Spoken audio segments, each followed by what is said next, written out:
এই মেয়ে দুইটি একটা আংটি আনতে গিয়ে 12 ফিট পানির নিচে সুইমিং পুলের ভেতরে আটকে পড়ে যায়। তারা অনেক চেষ্টা করতে থাকে সেখান থেকে বের হওয়ার জন্য, কিন্তু কোনোভাবেই তারা বের হতে পারছে না। তারা দুই বোন ভেতর থেকে অনেক জোরে সাহায্যের জন্য চিৎকার করতে থাকে, কিন্তু তাদের চিৎকার কেউ শুনতে পায় না, কেননা তাদেরকে ভেতরে রেখে সুইমিং পুলের ওপরের ঢাকনা দিয়ে দেওয়া হয়েছে। সুইমিং পুলের পানি অনেক ঠান্ডা হওয়ার কারণে তারা ঠান্ডায় প্রায় জমে যাচ্ছিল। তখন তাদের মধ্যে একজন হঠাৎ করে অনেক বেশি অসুস্থ হয়ে পড়ে। প্রতিটা সময় তাদের কাছে যেন মনে হচ্ছে এখনই তারা মারা যাবে। তবে ঘটনা শুরু হয় আরো কয়েক ঘন্টা আগে। ব্রি নামের এই মেয়েটি একটা সুইমিং পুলে সাঁতার কাটার জন্য এসেছে। ব্রি একজন প্রফেশনাল সাঁতারু ছিল। সে প্রায় সাঁতার কাটতে এখানে সুইমিং পুলে আসে। তাছাড়া সে একজন ডায়াবেটিসের রোগীও ছিল। তার প্রতিদিন ইনসুলিন নিতে হতো, না হলে সে অসুস্থ হয়ে পড়তো। সেই জন্য সে সাঁতারের ফাঁকে ফাঁকে ব্লাড সুগার চেক করতে থাকে। ব্রির বিয়ের এঙ্গেজমেন্ট হয়ে গেছে, কয়েকদিন পরেই তার বিয়ে হবে। এই বিয়ের ব্যাপারে কথা বলতে তার বোন জোনা তার সাথে দেখা করতে সুইমিং পুলে আসে। জোনা একজন মাদকাসক্ত মেয়ে ছিল। সে এতদিন ডাক্তারের চিকিৎসা নিচ্ছিল, সেখান থেকে সে আজই ছাড়া পেয়েছে। জোনা তার বোনের বিয়ে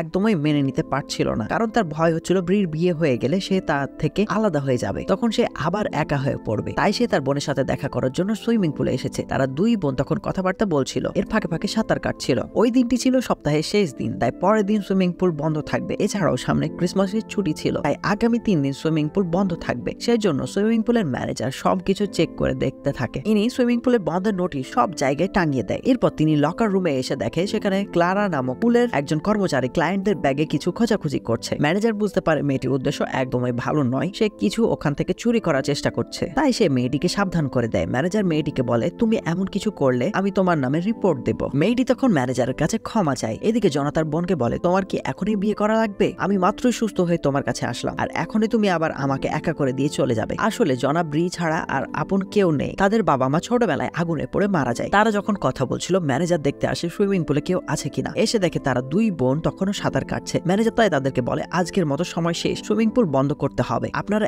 এখন এখান থেকে চলে যান। এই কথা শুনে জোনা এবং ব্রির উপরে উঠে আসে। তারা চলে যাওয়ার জন্য ব্যাগ গোছাতে থাকে। হঠাৎ ব্রি তার এঙ্গেজমেন্টের রিংটি কোথাও খুঁজে পাচ্ছিল না। তারা দুই বোন এঙ্গেজমেন্টের রিংটি, তখন জনা ব্রিকে বলে, তুমি রিংটা হয়তো পুলের ভেতরে রেখে এসেছো। খুঁজতে খুঁজতে তারা দেখে যে রিংটি আসলে সুইমিং পুলের নিচে পড়ে আছে। তখন তারা দুইজনেই আবার পুলে নামে রিংটা তোলার জন্য, কিন্তু তারা কোনোভাবে রিংটাকে তুলতে পারছিল না, কেননা রিংটা লোহার সাথে আটকে গিয়েছে। এইদিকে ম্যানেজার এসে দেখে পুলের মধ্যে কেউ নেই। তারপর সে আবার আশেপাশে ভালো করে দেখে নেই আসলে কেউ রয়েছে কিনা। কোনো সারা শব্দ না পেয়ে সে ফুলের ঢাকনাটি লাগিয়ে দিয়ে চলে যায়। এইদিকে পুলের নিচে দুই বোন অনেক চেষ্টা করে রিংটি তোলার জন্য, কিন্তু রিংটা পুলের ওয়াটার ফিল্টারের সাথে আটকে রয়েছে। এটা তুলতে গিয়ে তখন ব্রিজ চুল ফিল্টারের সাথে আটকে যায়। এইবার তো বিপদের উপরে আরো বিপদ পড়ে যায়। তারা তখন অনেক চেষ্টা করার পর রিংটা নিয়ে পানির উপরে উঠে আসে, কিন্তু উপরে উঠে এসে দেখে যে পুলটা বন্ধ হয়ে গেছে। তারা ম্যানেজারকে অনেক ডাকাডাকি করতে থাকে, কিন্তু কেউ তাদের চিৎকার শুনতে পাচ্ছিল না, কারণ এর মধ্যে ম্যানেজার সবকিছু গুছিয়ে বাসার উদ্দেশ্যে বের হয়ে গেছে। জোনা এবং ব্রি ঢাকনাটা খোলার জন্য অনেক চেষ্টা করতে থাকে। জোনা সবকিছুর জন্য তখন ব্রিকে দোষ দিচ্ছিল। সে বারবার বলতে থাকে, তোমার এখানে আসাটাই আমার বড় ভুল হয়েছে। ব্রি জোনাকে শান্ত করার চেষ্টা করতে থাকে। ব্রি বলে, এভাবে বসে থাকলে আমাদের চলবে না, আমাদের এখান থেকে বের হওয়ার জন্য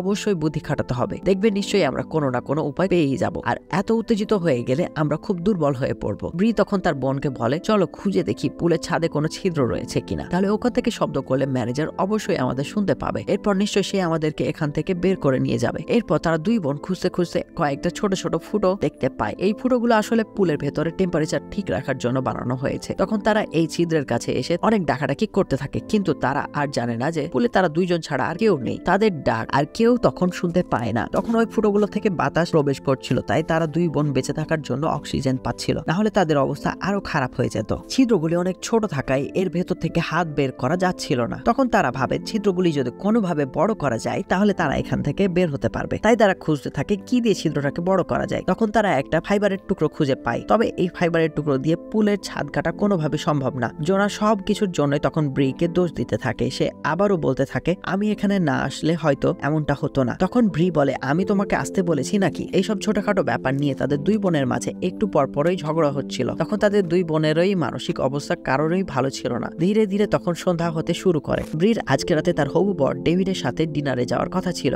ব্রি তখন জনাকে বলে, ডেভিড আমাকে খুঁজে না পেয়ে অবশ্যই এখানে আসবে এবং আমাদের কেউ উদ্ধার করে নিয়ে যাবে। ডেভিডের কথা শুনে জোনা একদমই সহ্য করতে পারছিল না। জোনা বলে, ডেভিড কখনোই এখানে আসবে না, তুমি ডেভিডকে একটু বেশি বিশ্বাস করো। এইভাবে তাদের মধ্যে আরো কথা কাটাকাটি শুরু হয়ে যায়। যাই হোক, এর কিছুক্ষণ পরে ডেভিড ব্রিকে কল দিতে থাকে, কিন্তু ফোন সুইমিং পুলের উপরে থাকায় ব্রি কিছুই করতে পারছিল না।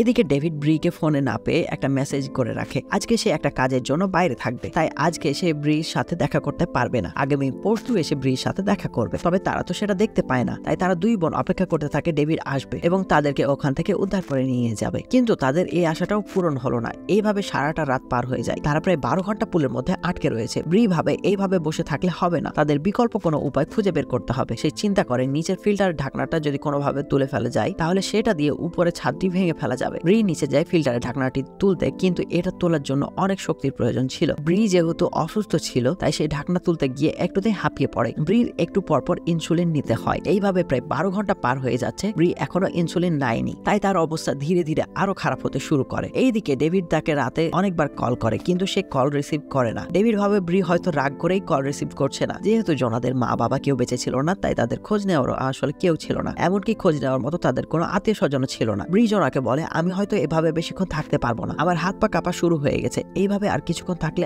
আমার শরীর অবশ হয়ে যাবে। তার বোনের এমন অবস্থা দেখে জোনা খুব ভয় পেয়ে যায়, আর এভাবেই তারা ওখানে সারা রাত পার করে দেয়। সকালবেলা সুইমিং পুলে ক্লারা নামক কর্মচারী আসে ঝাড়ু দিতে। সেই পুলের চারদিকে পরিষ্কার করতে শুরু করে দেয়। তখন তারা দুই বোন বাইরে শব্দ শুনতে পায়, তাই তারা দ্রুত ছাদের ছিদ্রটার কাছে আসে এবং সাহায্যের জন্য তাকে ডাকতে থাকে। তারা মনে মনে অনেক বেশি খুশি হয় এই ভেবে যে তাদেরকে হয়তো কেউ বাঁচানোর জন্য এসেছে। তখন আর তাদের কোনো চিন্তা নেই, তাই দুই বোন তখন সাহায্যের জন্য চিৎকার করতে থাকে। ক্লারা তখন তাদের দুই বোনের চিৎকার শুনতে পায়। সে পুলের নিকট এসে দেখে যে তারা দুই বোন পুলের আটকে রয়েছে। তখন ব্রির ফোনটা বেজে ওঠে। আসলে ডেভিড ব্রিকে না পেয়ে বারবার কল দিয়ে যাচ্ছে। ক্লারা তখন ব্রির ফোনটা হাতে নেয়। সে ব্রিকে তার ফোনের পাসওয়ার্ড জিজ্ঞেস করে। ব্রি এই কথা শুনে অনেক বেশি অবাক হয়ে যায়। এই মেয়ে ফোনের পাসওয়ার্ড দিয়ে কি করবে? তবে তাদেরকে তো এখান থেকে বের হতে হবে, তাই সে ক্লারার কথা মতো ফোনের পাসওয়ার্ড দিয়ে দেয়। ক্লারা ব্রির ফোনে সবকিছু দেখতে থাকে। ব্রির কার সাথে বিয়ে হচ্ছে, তার ফ্যামিলি কেমন, তার দুই বোনের সাথে কেমন সম্পর্ক, এই সবকিছু সে ঘাটাঘাটি করতে থাকে। তখন সে ব্রিকে বলে, আচ্ছা ব্রি, যদি আমি এখন ডেভিডকে মেসেজ দিয়ে বলি যে আগামী তুমি তার সাথে দেখা করতে পারবে না, কথা বলতে পারবে না, কারণ তুমি তার উপর রাগ করে আছো, আমিও যদি এখন থেকে চলে যাই তাহলে কেমন হবে? জনা মেয়েটির কথা শুনে খুব রেগে যায়। তখন ক্লারা বলে, দেখো রাগ করো না,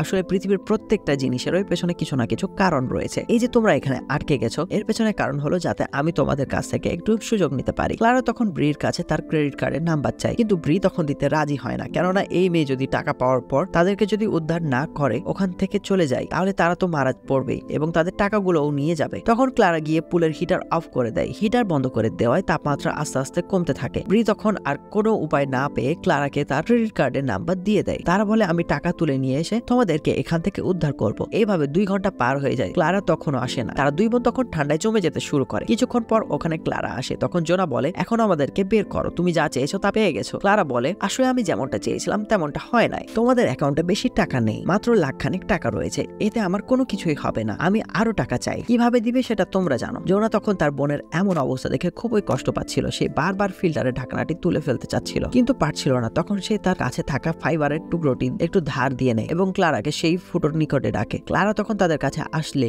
জোনা ফাইবারের টুকরো দিয়ে তাকে আঘাত করতে থাকে, যার ফলে ক্লারা অনেক আহত হয়ে রেগে পুলের ফিল্টার চালু করে দেয়। ফিল্টার চালু করার সাথে সাথে পানিতে ক্লোরিন ছড়িয়ে পড়ে আর সেই জন্য তাদের দুই বোনের শরীর জ্বালাপোড়া করতে শুরু করে দেয়। ব্রির তখন একদমই মরে যাওয়ার মতো অবস্থা হয়। জোনা তখন এসব দেখে ক্লারার কাছে মাপ চায়। ক্লারা তখন ফিল্টারটি বন্ধ করে দেয়। ব্রি ক্লারাকে বলে, তুমি আরো কি চাও বলো, আমি সব দিতে রাজি আছি, তবুও তুমি আমাদেরকে এখান থেকে বের করে নাও। ক্লারা তখন ব্রির ডায়মন্ড রিংটি চায়, কিন্তু এই রিং এর জন্য তারা দুই বোন এখানে ফেসে গেছে। তবুও ব্রি এটা তাকে দিতে রাজি হয়ে যায়। যেভাবেই হোক তাদের এখান থেকে বের হতে হবে। এরপর ক্লারা তাদের কাছে আরো টাকা চায়। ব্রি তখন নিরুপায় হয়ে অন্য একটা অ্যাকাউন্টের পিন নাম্বার তাকে দিয়ে দেয়। ক্লারা তখন তাদেরকে ওখানে রেখে টাকা তুলতে চলে যায়। এইদিকে দেখা যায় পুলের ছাদটি ভেঙে গেছে। ব্রির বয়ফ্রেন্ড এসে তাকে উদ্ধার করে নিয়েছে। ব্রি তখন তার বয়ফ্রেন্ডকে বলে, তুমি জোনাকেও বাঁচাও, সে ছোট মানুষ, ভুল করতেই পারে, যে করে হোক তুমি ওকে বাঁচাও। আসলে এমনটা কিছুই হয়নি, ব্রি এটা স্বপ্ন দেখছিল। সে উঠে দেখে জোনা সুইসাইড করার জন্য চেষ্টা করছে। সে গিয়ে তখন জোনাকে বাঁচিয়ে নেয়। জোনা ব্রির কাছে মাপ চায়। সে বলে, আসলে এই অবস্থার জন্য আমিই দায়ী, আমি তোমার উপর রাগ করে রিংটা পুলের ভেতরে ফেলে দিয়েছিলাম। জোনার কথা শুনে ব্রি তখন অনেক কষ্ট পায়, তবুও সে জোনাকে মাপ করে দেয়। এইদিকে টাকা তুলে নিয়ে এসে ক্লারা